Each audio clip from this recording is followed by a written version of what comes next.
1973ஆம் ஆண்டு எனக்கு அப்போது 16 வயது. அப்போது இளவயதில் ஏற்பட்ட வறுமை, உணவின்றி பள்ளி இறுதி படிப்பை முடிப்பதே பெரும்பாடு, முடித்த கையோடு உணவில்லாத உடலின் இயலாமை, ஏற்பட்ட அவமானங்கள், என் வேதனையைக் கண்டு எதுவும் செய்ய முடியாத என் குடும்பத்தாரின் திகைப்பு, இதுவெல்லாம் சேர்ந்து என்னை ஒரு கோழைத்தனமான செயலில் தள்ளியது.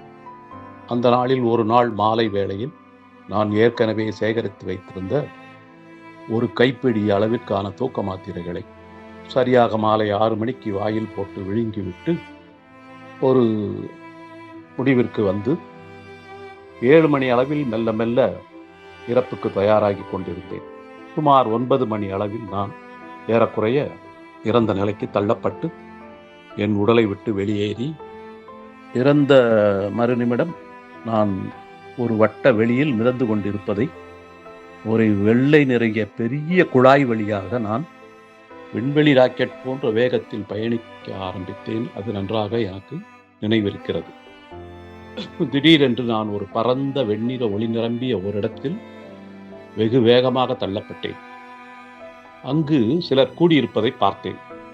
அவர்கள் என்னிடம் என்னை பார்த்தவுடன், வா வா, நீ இப்போது உடலில்லாத இறப்பு நிலையில் இங்கு வந்துள்ளாய்.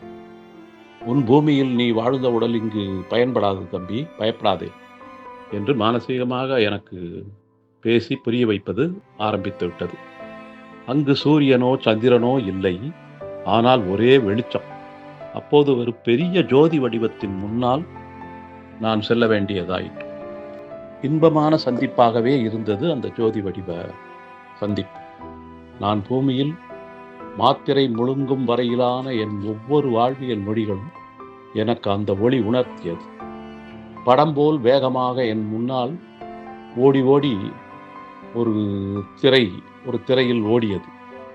ஒளி என்னை பார்த்து புன்னகைத்து அந்த படம் நின்றவுடன் என்னை பார்த்தது. ஒவ்வொரு மனிதனுடைய நிகழ்வும் எல்லாமே அங்கு படம் போல் ஓடுகிறது.